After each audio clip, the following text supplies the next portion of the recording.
오늘의 이슈앤피플 하루 이슈를 키워드로 정리해보겠습니다. 톡톡 뉴스와 상식. 오늘도 상식 전해주는 동네 형, 상식형과 함께합니다. 안녕하세요. 안녕하세요. 들으면 똑똑해지는 톡톡 뉴스와 상식, 상식 전해드리는 동네 형, 상식이 형, 상식형입니다. 뭐야? 왜요? 형광색 옷 입었어요? 포스터 칼라색. 아니 어제 20대 조연출 그 비슷한 옷 입고 온 거 보고 막 어려 보이고 이쁘다고 하더니 따라했네. 어떻게 괜찮아요? 안 어울려요.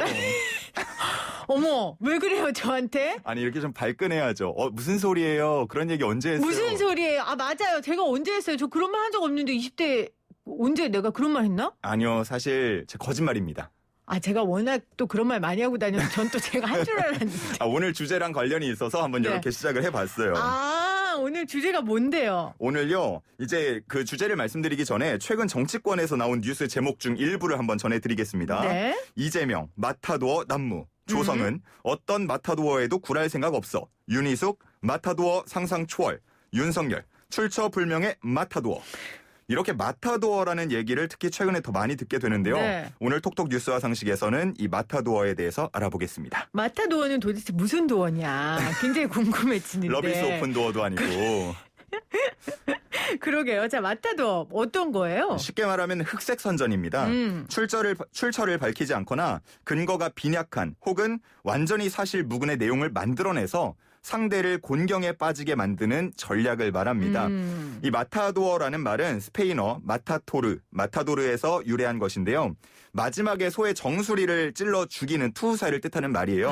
그래서 우리말로 번역을 굳이 한다면 죽이는 자 이렇게 번역을 할 수 있겠습니다. 근데 죽이는 자 너무 어마무시하네요. 근데 그러니까 정말 상대방을 죽이려고 어떻게 보면은 사실 무근의 소문을 퍼뜨리는 거니까 맞아요. 의미는 어느 정도 통한다고 볼 수 있겠습니다. 마타도르는 죽이는 자라는 뜻이고요, 여러분. 근거가 빈약하거나 없는 내용을 전파하여 상대방을 난감하게 만드는 그런 전략이라고 하긴 그렇고 전략이에요? 전략으로 많이 사용이 되죠, 보통. 예. 그렇군요. 아무래도 선거가 되다 보니까 이런 전략들이 쓰이고 있는 거겠죠. 맞습니다. 늘 큰 선거를 앞두고는 상대를 향한 흑색 선전이 있곤 했는데요.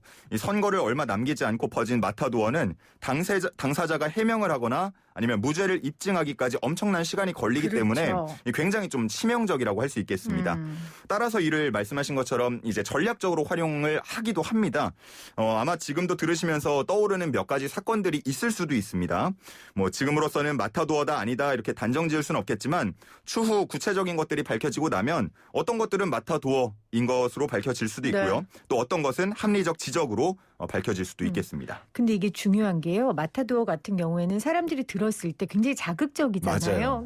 어머 그랬대, 어머 어쨌대 얘기하고 그 뒤에 팩트체크는 전혀 관심들이 없어요. 그래서 마타도어가 사람을 죽일 수 있는 거거든요. 그게 목적이에요 또. 이게 팩트체크가 목적이 아니고 일단 사람들한테 안 좋은 이미지를 심어주는 것 자체가 목적이기 때문에 이렇게 흑색 선전을 하는 거죠. 근데 사실 이게 정치권만의 문제가 아니에요. 아까 우리 마타도어 했잖아요. 저한테 막 제가 네. 20대 이거 입고 왔으니까 너무 예쁘다 이러면서 입고 왔다고. 그리고 그렇게 하는 사람들이 있잖아요. 이렇게 악의적으로 사실과 다른 내용을 퍼뜨려서 아주 난감한 경우들이 생긴단 말이에요. 맞습니다. 저도 이제 과거에 대학 시절이나 이럴 때 생각해보면 막 그런 진짜 억울한 경험들이 많아요. 그래요? 네. 어떤 거 있었어요? 그러니까 예를 들어서 주변에서 친구가 무슨 상을 받았는데 제가 피치 못하게 제 사정이 있어서 못 갈 수도 있잖아요. 축하해주러. 그렇죠. 근데 그걸 두고 누군가는 내가 시샘을 하고 자기가 상을 못한 걸 분해해서 그 자리에 안 왔느니 나를 막 좀 생각한다는 좀 이상한 사람을 만드는 거예요. 아니 상식형은 아나운서가 아니시니까 네, 쫌생이 이런 거 안 써도 되죠. 그럼요. 이현웅 아나운서면 절대 쓰면 안 되지만 상식형. 갑자기 그때 기억이 또 떠오르네요. 속상하셨구나. 그 상처가 지금까지 가잖아요. 네, 근데 그거를 제가 해명하려고 해도 해명할 길이 쉽지 않다는 게 참. 그걸 어떻게 해명해? 나 아니거든. 나 질투하는 거 아니거든. 내 마음을 끄집어낼 수도 없고. 그러면 이제 그러죠. 괜찮아. 그렇게 말 안 해도 돼. 억울한 거예요. 막 그러면. 네 마음 다 알아. 질투날 수도 진짜 있지 아닌데. 막 이렇게. 아니라고. 그렇군요. 네, 이미 그때 팩트 체크가 불가하군요. 진짜 난감했습니다. 이게 사실이 아니라는 걸 알리기 위해서는 사실 정말 많은 노력이 들어가기 때문에 네. 이런 말도 있어요. 선동은 한 문장으로도 가능하지만 해명에는 엄청난 양의 증거가 필요하다. 아하. 해명하려고 할 때 이미 사람들은 선동돼 있다. 유명한 말이죠. 그렇네요. 자, 그러면 상대가 마타도어 전략을 활용할 때 우리는 어떻게 대응하면 좋을까요? 이게 뭐 산 경험이 있는 분들은 좀 전해주시면 좋겠는데 사실 정답은 없잖아요. 근데 그동안 이제 여러 가지 대응책이 나온 바가 있습니다. 네. 일단 뭐 상대의 주장이 과장이나 허위라는 게 좀 명확하고 반박하기가 쉽다면 정면 돌파하는 것도 방법 중에 하나가 되겠죠. 근데 이게 좀 어설피 정면 돌파를 하다 보면요. 오히려 그 역효과를 불러일으키기도 하는데 그런 말 혹시 다 들어보셨을 거예요. 야, 코끼리에 대해서 생각하지 마 라고 하면 오히려 코끼리를 떠올리게 되는 것처럼 맞아요. 네, 이거에 대해서 내가 반박한다고 언급을 하면 할수록 자기 구멍을 파게 되는 그런 경우도 생기기 때문에 굉장히 대응을 또 잘해야 됩니다. 그렇기 때문에 무대응도 대응하지 않는 것도 하나의 방법이 될 수 있겠고요. 뭐 사안이 경미하거나 아니면 동정론의 여지가 있는 경우에는 빠르게 인정하고 사과하는 방법도 있겠습니다. 가장 좋지 않은 대응이라고 한다면 역시나 이제 좀 당황하고 반박하고 싶어서 거짓말로 해명을 하는 경우인데요. 뭐 이런 경우는 사실 이제 그 마타도어를 하는 입장에서 그렇죠. 거는 입장에서 그렇죠. 가장 바라고 있는 대응이기도 합니다. 맞아요. 저도 마타도어 당한 적 있었거든요. 어떤 경우였어요? 그때 너무 아직 상처가 아파서 얘기할 수 없어요. 아직도 다들 너무 미워요. 그 누구나 말 한 가슴속에 사람. 마타도어 하나쯤 그렇죠. 안고 사는 거니까. 근데 그때 저도 해명해 보려고 하고 애써 보려고 했는데 제가 그때 내린 결론이 뭔지 아세요? 뭐예요? 정상인은 미친 사람이 이길 수 없다. 그때 제가 그 결론을 내렸어요. 그럼 계속 그냥 억울한 채 살아야 하나요? 아니 그냥 있다 보니까 알더라고요. 그럼 무대응으로 좀 장기간 지나다 보면 네. 알아준다. 왜냐면 진실은 드러난다. 진실은 드러나죠. 왜냐면 나는 정상인인데 저 사람이 굉장히 악의를 갖고 저한테 그러는 거잖아요. 그죠. 모함을 하고. 그렇죠. 그러니까 저를 미워한다는 건 이미 이제 정상이 아닌 거니까. 라고 저는 생각하는 거죠. 나같이 좋은 사람을 미워해? 나같이 좋은 사람을 마타도어해? 그럼 이 사람은 정상 아니다. 네. 이 사람 미친 사람이다. 그럼 나는 대응하지 않겠다. 근데 사실 진짜로 말씀해 주신 것처럼 그 네. 무대응이 가장 많이 쓰이고 있는 대응 방법 중에 하나입니다. 맞아요. 이거는 맞아요. 오히려 이거에 대한 얘기를 하면 할수록 상대방 전략에 걸려드는 그런 네. 경우가 훨씬 많아요. 그러나 대응해야 할 때가 있다면 제가 드리고 싶은 조언은 개인 대 개인으로 대응하려고 하지 마시고요.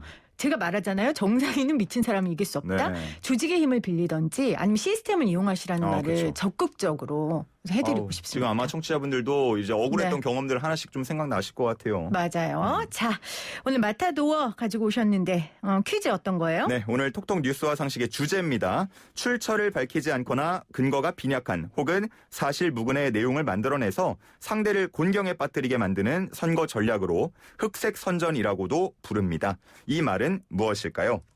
1번 마타도어, 2번 스크린도어, 3번 나 좀 내비두어. 왜 추석 때 뭐 가족들 만나면 잔소리 할까 봐요? 아니 이 마타도어에 타깃이 된 사람은 이럴 수 있잖아요. 그럴 수 있네요. 나 좀 내비둬. 왜 자꾸 나한테 그래. 나 이거 안 했어. 맞아요. 그럴 수 있죠. 1번 마타도어, 2번 스크린도어, 3번 나 좀 내비도어. 제가 여기서 깨알 홍보하자면 서울 시내 몇 개 역 스크린도어에 제 목소리가 나갑니다. 그거 뭐 전혀 상관없는 거 아니에요? 아니 이거 보통 이런 얘기하면 다 놀래던데 제가 생방송 진행하는 것보다 더 신기하게 보는데 어디 역이요? 그게 근데 제가 한 15년 전 거의 그때 녹음을 그냥 누가 지인이 관련 업체라고 해달라 그래가지고 공짜로 해주는데 그거 근데 막 들어보면은 거의 걸그룹이나 이런 분들이 막 하시던데. 그러니까요. 근데 약수역 여러분 자 받아 적으세요. 약수역, 신촌역, 과천역 가면 그리고 몇 개 역 있어요. 거기 가면 스크린 도어가 열립니다. 그 제 목소리예요. 진짜요? 진짜 제 목소리예요. 자, 여러분들 혹시 들으시면 샵 0945 우물정 0945로 문자 보내주시기를 바랍니다. 너무 좋으시니까. 이거 마타도 아니고 진짜예요. 진짜. 헛소리 아니고 진짜예요. 사실 묵은 아니고. 사실묵은 아니고. 팩트고. 그렇습니다. 네. 자, 여러분 정답 보내주시기를 바랍니다. 톡톡 뉴스와 상식 쫌생이 절대 아닌 우리 상식형과 함께했습니다. 마지막에 왜 상처를 받지? 잘 가요. 감사합니다.